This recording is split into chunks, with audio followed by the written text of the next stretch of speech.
Hello students, मैं आप लोगों को इस वीडियो में रसायन सब्जेक्ट के कुछ महत्वपूर्ण प्रश्न बताने वाला हूँ।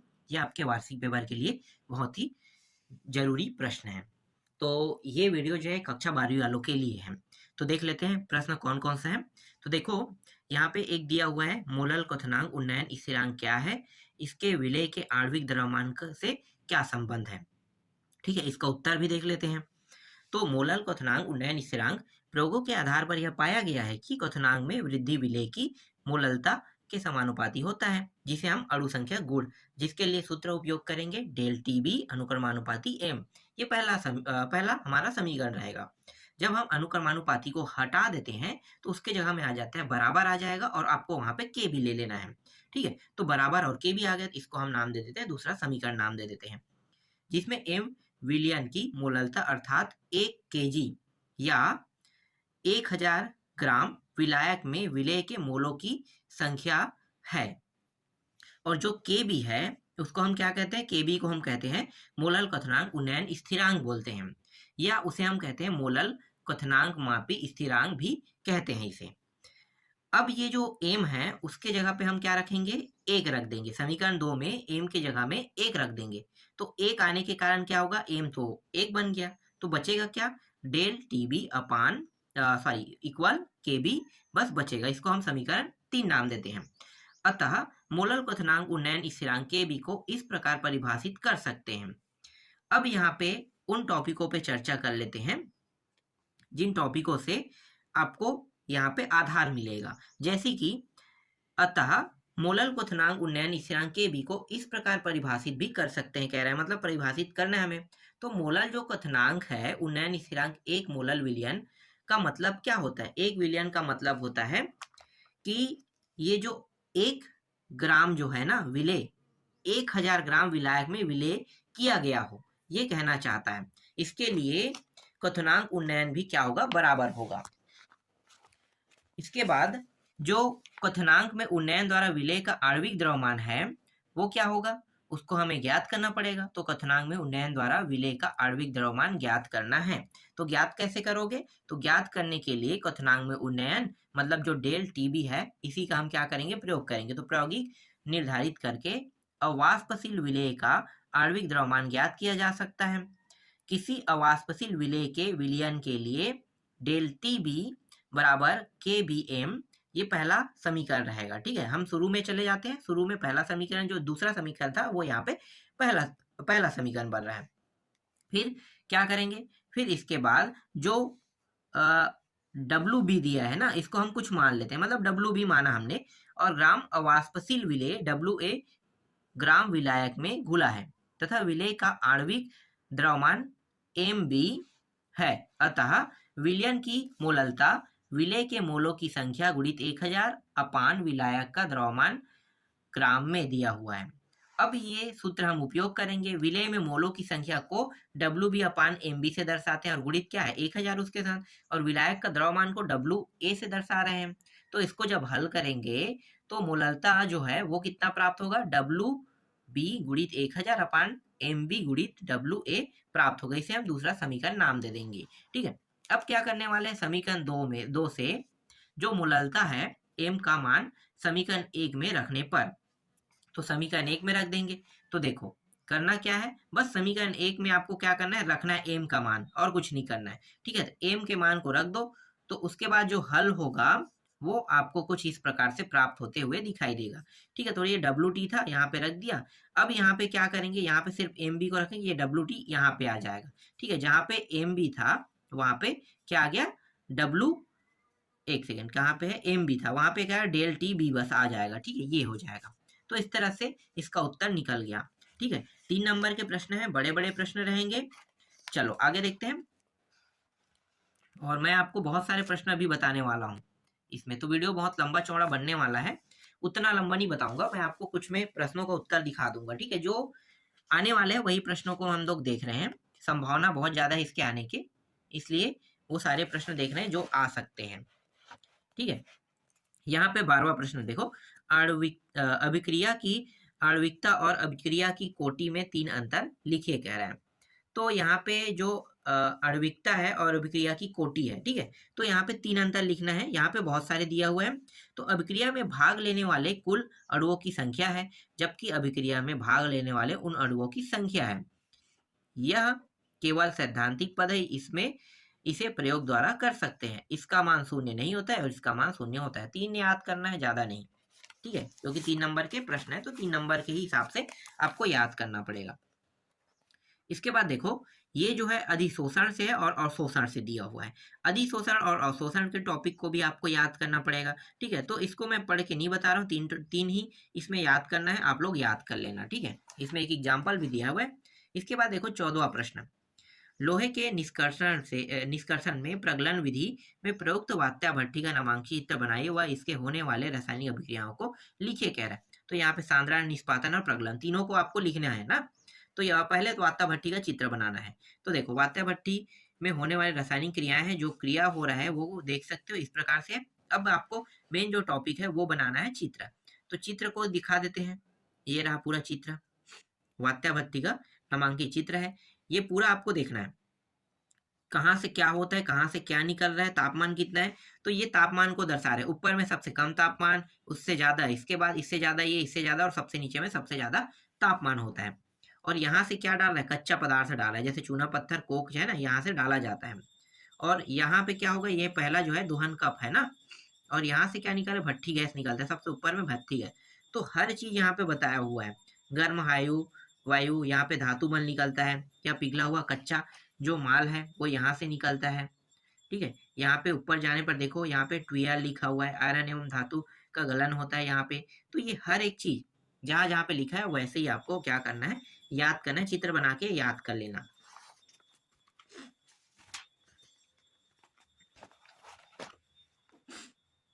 फिर यहाँ पे देखो, सल्फर के 5 ऑक्सी अम्लों के नाम और संरचना सूत्र लिखिए कह रहा है।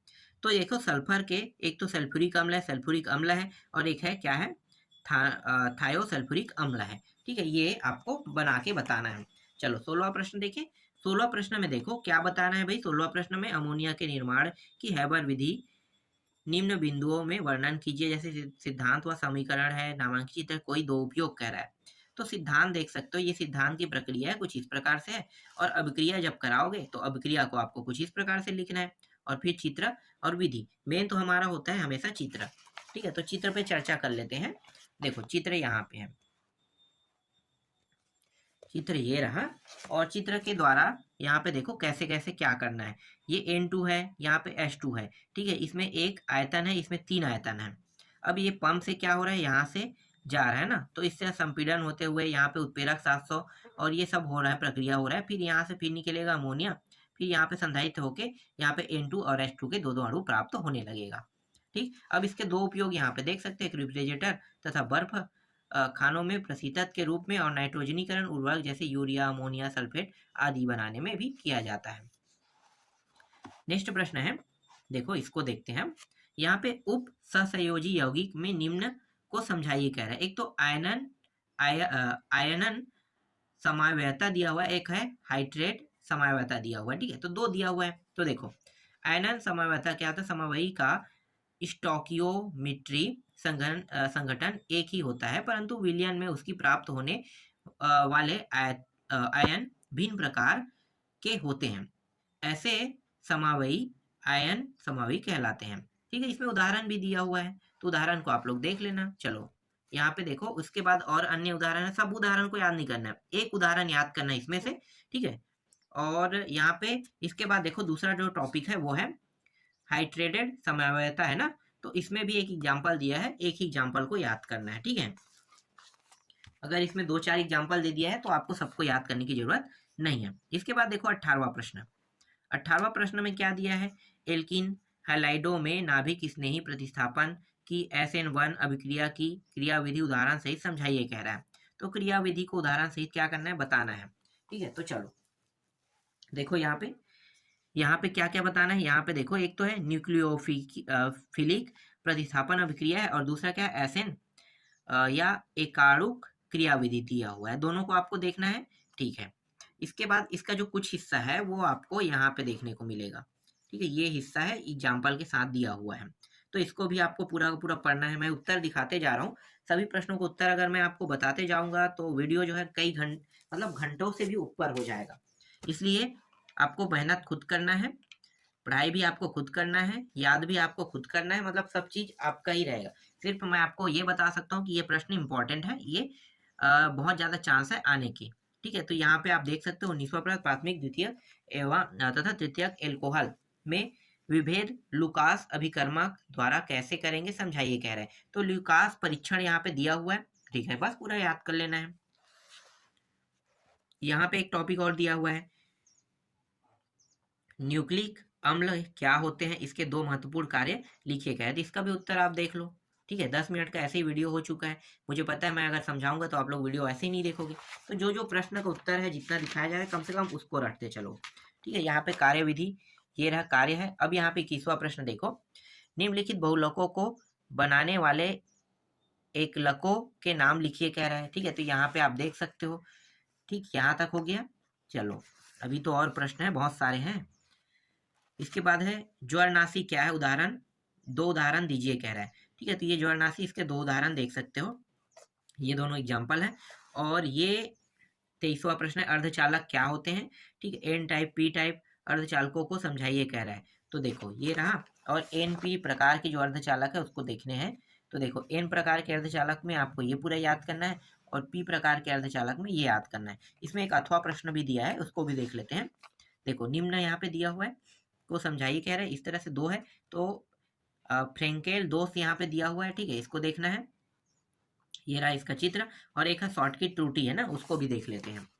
तो ये रहा शॉर्ट की त्रुटि का उत्तर। ठीक है, इसके अलावा मैं आपको और दिखा देता हूँ, और भी प्रश्न है हमारे पास, बहुत सारे हैं, सभी प्रश्नों को देखना है हमें। 1 मिनट, हाँ ठीक है, यहाँ पे आप देख सकते हो, ये रहा। ठीक है, 11वां से शुरू करते हैं फिर से। ठीक है, तो उस सुक्रोज विलयन का सांद्रण ज्ञात कीजिए जो 6 ग्राम प्रति लीटर सांद्रण वाले यूरिया विलयन के सम परासरी है। ठीक है, तो ये प्रश्न है, इंपॉर्टेंट है। ठीक, आगे देखते हैं। इसके बाद है इसका कुछ हिस्सा हल जो है यहाँ पे है। ठीक है, इस तरह से 12वां देखो। अब 12वां जो है ये रहा, 12वां, अभिक्रिया की कोटि से आप क्या समझते हैं, उदाहरण देकर स्पष्ट कीजिए। अभिक्रिया की कोटि बताना है, इस तरह से हल कर देना है, और इसका जो पूरा उत्तर है वो कुछ इस प्रकार से आएगा। ठीक है, पूरा उत्तर मैं आपको दिखा देता हूँ, ये रहा। इसके बाद 13वां प्रश्न देखो, ये रहा 13वां प्रश्न, भौतिक अधिशोषण और रासायनिक अधिशोषण में क्या बताना है, अंतर बताना है। 3 याद करना है यहाँ से। ठीक है, तो पूरा उत्तर यहाँ पे लगा हुआ है। ठीक, आगे देखते हैं। इसके बाद देखो ये वाला प्रश्न, ये रहा 14वां प्रश्न, देख सकते हो। ठीक है, तो इसका भी उत्तर यहाँ पे पूरा लगा हुआ है। ठीक है, आगे देखते हैं। और इसके आधा जो हिस्सा है वो आपको यहाँ पे देखने को मिलेगा। ठीक है, ये रहा इसका आधा हिस्सा, चित्र आपको दिखाई दे रहा है। ठीक है, ये चित्र पूरा याद कर लेना। ये क्या है, ये एक कार्बन की एनोड है, छड़ है मतलब कार्बन के। ठीक है, और एक कैथोड छड़ है, ये कैथोड जो है यहाँ पे लगा हुआ है। ये क्या है भाई, सेल बनाते हो वैसे ही ना, बस वही तो है। और ये रहा इसका पूरा सॉल्यूशन। ठीक है, अभिक्रियाएं बताया है। ठीक है, अब देखो 15वां प्रश्न।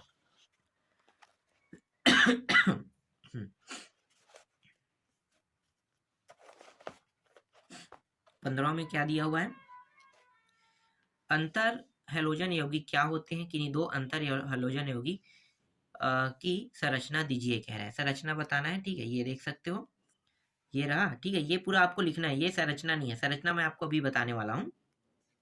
देखो ये रहा, यहाँ पे दिखाई दे रहा है ना, तो ये संरचना है, और यहाँ पे पूरा आपको इस तरह से लिखना है। ठीक है, नंबर में तो 3 ही नंबर के प्रश्न है, पर याद आपको सबको करना पड़ेगा। छोटा सेकेंड और है, और इसमें दूसरे का जो है CIF का मैं दिखा देता हूँ, ये रहा। ठीक है, इसका भी है, ये रहा ये चित्र। इसके बाद देखो 16वां प्रश्न। 16वां प्रश्न में है, क्लोरीन के किन्हीं 3 प्रमुख ऑक्सी अम्लों के नाम, संरचना सूत्र तथा उनकी ऑक्सीकरण अवस्था व अम्लीयता क्रम लिखिए कह रहा है। ठीक है, तो ये आपको दिखाई दे रहा है। ठीक है, इसके बाद देखो संरचना, ये रहा संरचना। फिर SClO3 यहाँ पे दिया है, इसकी संरचना देखना है हमें। तो ये रहा, इसकी संरचना भी है। और फिर HClO4 संरचना दिया हुआ है, ठीक है, इसकी भी संरचना यहाँ पे दिया हुआ है। और ये रहा इसका अंतिम उत्तर, ठीक है। इसके बाद देखो 17वां प्रश्न, 17वां प्रश्न में आते हैं। तो 17वां प्रश्न में देखो, उप सहसंयोजी यौगिक में निम्न को उदाहरण सहित समझाइए। तो यहाँ पे एक तो है बंध समवायता है और एक उप सहसंयोजन समवायता दिया हुआ है, ठीक है। तो यहाँ पे आप इसे देख सकते हो। इसके बारे में आपको दोनों टॉपिकों में बताना है ना। तो पहला तो बंध समवायता है, तो इसके बारे में यहाँ तक आपको पूरा लिखना है, ये रहा, ठीक है। और दूसरा जो टॉपिक है वो हमारा है यहाँ पे देखो उप संयोजन समवायता दिया है, तो इसका उत्तर यहाँ पे है। इसके बाद देखो DDT, ठीक है, इसका IUPAC नाम बताना है और उपयोग भी बताना है। तो DDT का ये रहा PP डाइक्लोरो डाइफेनिल टाइक्लोरोएथेन दिया हुआ है। संरचना आपको इस प्रकार से बनाना है और यहाँ पे IUPAC नाम दिया हुआ है, एक टाइक्लोरो 2,2,20 4 क्लोरोफिन एथेन। उपयोग कीटनाशी व मच्छरनाशी के रूप में भी किया जाता है, ठीक है। इसके बाद देखो नेक्स्ट प्रश्न जो है वो है यहाँ पे क्या दिया है, फिनॉल से निम्न यौगिक कैसे प्राप्त करें समीकरण, ठीक है। यहाँ पे 3-4 टॉपिक दिया है और रही फिनॉल से देखो यहाँ पे ब्रोमीन अपचयन और हैलोजनीकरण के बारे में भी बताया है। तो आपको बताना क्या है, कुछ इस प्रकार से बताना है। ये पहला वाला है जो फिनॉल के 2, 4, 6, ठीक है, यहाँ पे ब्रोमीनीकरण वाला है ना, ये है। इसके बाद दूसरा जो टॉपिक है वो क्या है, ये नाइट्रीकरण है, ये नाइट्रीकरण कर रहा है यहाँ पे। और इसके बाद तीसरा जो टॉपिक है वो अपचयन कर रहा है, यहाँ पे आप देख सकते हो अपचयन। और चौथा जो टॉपिक है यहाँ पे क्या कर रहा है, यहाँ पे जो चौथा टॉपिक है वो हैलोजनीकरण या फ्रीडल क्रॉफ्ट अभिक्रिया कर रहा है। तो इस तरह से आपको चित्र बना देना है, ठीक है। आगे देखिए, इसके बाद ये 20वां प्रश्न, ये है DNA उंगली छापन क्या होता है, इसके उपयोग लिखिए कह रहा है, ठीक है। तो ये यहाँ पे है और इसका कुछ हिस्सा यहाँ पे दिया हुआ है। फिर 21वां प्रश्न देखो, समबहुलक और सहबहुलक पदों में विभेदक कर प्रत्येक का एक उदाहरण दीजिए कह रहा है ना। तो उदाहरण दे रहा है, तो ये रहा, इसका उत्तर छोटा है, देख लो 3 नंबर का, बहुत ज्यादा नहीं लिखना है, आप उसमें काट के छोटा भी कर सकते हो, ठीक है। आगे देखते हैं, इसके बाद प्रतिजैविक क्या है, उदाहरण देकर समझाइए कह रहे हैं। तो एक तो प्रतिजैविक, इसके बाद दूसरा इसी में टॉपिक दिया हुआ है पेनिसिलिन दिया हुआ है, ठीक है, इसको भी यहाँ पे देखना पड़ेगा हमें। और इसके कुछ ऐसे टॉपिक दिया है, सूत्र और नाम, इसको भी याद करना पड़ेगा। फिर यहाँ पे देखो, यहाँ पे क्या है, स्ट्रेप्टोमाइसिन दिया हुआ है, ठीक है, ये हो गया। और क्या है, क्लोरेम क्या है, क्लोरेम फेनिरामिन दिया हुआ है, ठीक है, इसको भी देखना है, ठीक है। तो ये रहा, एक और छोटा कर लेता हूँ क्योंकि, ठीक है। अब 23वां प्रश्न देखने वाले हैं ना। 23वां प्रश्न हमारा आ गया, ये रहा, क्रिस्टली और अक्रिस्टली ठोस को उदाहरण देकर समझाइए कह रहा है। तो क्रिस्टली और अक्रिस्टली को ठोस के उदाहरण देकर समझाना, तो ये याद रखना, ठीक है। इसके बाद इसमें अथवा प्रश्न और दिया हुआ है, इसको भी आपको याद करना है। तो अथवा प्रश्न देख सकते हो, इकाई कोशिका किसे कहते हैं, इकाई कोशिका के बारे में। ब जो प्रश्न है वो है त्रिज्या अनुपात का नियम क्या है समझाइए कह रहा है। तो त्रिज्या अनुपात का नियम वाला जो टॉपिक है ये है, ठीक है। इसके बाद बाकी जो प्रश्न है उसको तो मैं भी रोक रहा हूँ, उसको आपको नेक्स्ट वीडियो में आपको बताऊंगा, ठीक है। और भी प्रश्न है इंपॉर्टेंट, उन सबको याद करना। और इसके अलावा जो आपके परीक्षा बोध है या परीक्षा सार है, उसमें जो प्रश्न पत्र दिया है पीछे में, उनमें भी जो प्रश्न है उनको भी आपको पढ़ के जाना है।